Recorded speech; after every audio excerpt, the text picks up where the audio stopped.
Sarah Plain and Thor by Patricia McLagan, illustrated by Alessandra Weller. Anna Ritchie lives on a farm on the prairie with her father and her younger brother Caleb. Caleb likes to hear about Mama, who died soon after he was born, and he loves to sing. One night, Papa tells the children he has put an advertisement in the newspaper for a wife. Their neighbor's new wife, Maggie, had come in answer to an advertisement. Papa reads the letter which he had received from Sarah, who lives with her brother near the sea in Maine. Papa, Anna, and Caleb write letters to Sarah. They found out that she has a kid named Sil and that she sings.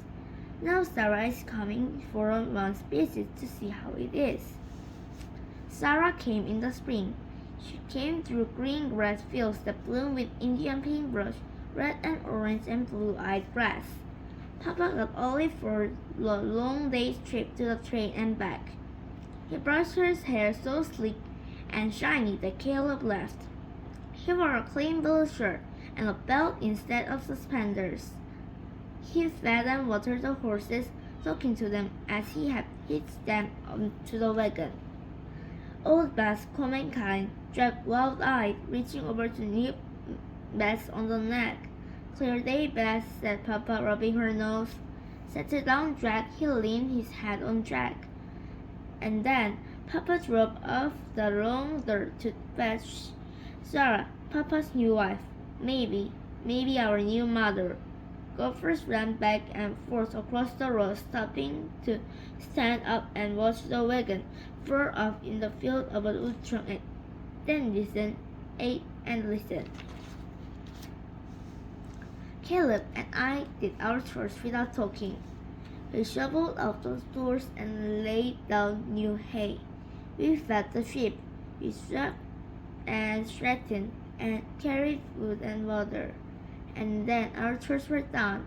Caleb put on my shirt. "Is my face clean?" he asked. "Can my face be too clean?" He looked alarmed. "No, your face is clean, but not too clean," I said. Caleb slipped his hand into mine as we stood on the porch, watching the road. He was afraid. "Will she be nice?" he asked. "Like Maggie?" "Sarah will be nice," I told him. "How far is Maine?" he asked. "You know how far? Far away, by the sea." "Will Sarah bring some sea?" he asked. "No, you cannot bring the sea." The sheep ran in the field, and 4 of the cows moved slowly to the pond like turtles. "Will she like us?"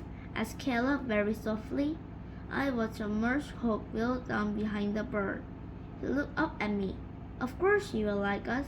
He answered his own questions. "We are nice," he added, making me smile. We waited and watched. I rocked on the porch, and Caleb rolled a marble on the wooden floor. Back and forth, back and forth. The marble was blue. We saw the dust from the wagon first, rising above the road, above the heads of Jack and Old Bess. Caleb climbed up onto the porch roof and shaded his eyes. "A bonnet," he cried. "I see a yellow bonnet." Dogs came out under the porch, ears up, their eyes on the cloud of dust bringing Sarah. The wagon passed the fence peeled, and the cows and sheep looked up too. It rounded the windmill and the burn of the windbreak of Russian olive that Mama had planted long ago. It began to bark, then Roti, and the wagon clattered into the yard and stopped by the steps. "Hush," said Papa to the dogs, and it was quiet. Sarah stepped down from the wagon, a closed bag in her hand. She reached up and took up her yellow bonnet, smoothing back her brown hair into a bun. She was plain and tall. "Did you bring some sea?" cried Caleb beside me. "Something from the sea," said Sarah, smiling. "And me." She turned and lifted the black case from the wagon. "And Sil too." Carefully she opened the case, and Sil, gray with white feet, stepped out. Roti lay down, her head on her paws, staring. Rick leaned down to sniff. Then he lay down too. The cat will be good in the barn, said Papa. For mice, Sarah smiled. She will be good in the house too. Sarah took Caleb's hand, then mine. Her hands were large and tall. She gave Caleb a shell, a moonsnail, she called it, that was cold and smelled of salt. The girls fly high and drop the shells on the rocks below, she told Caleb. When the shell is broken, they eat what is inside. That is very smart, said Caleb. For you, Anna, said Sarah, a sea stone. And she gave me the smoothest and whitest stone I have ever seen. The sea washes over and over around the stone, rolling it until it is round and perfect. That is very smart too, said Caleb. He looked up at Sarah. We do not have the sea here. Sarah turned and looked out over the plains.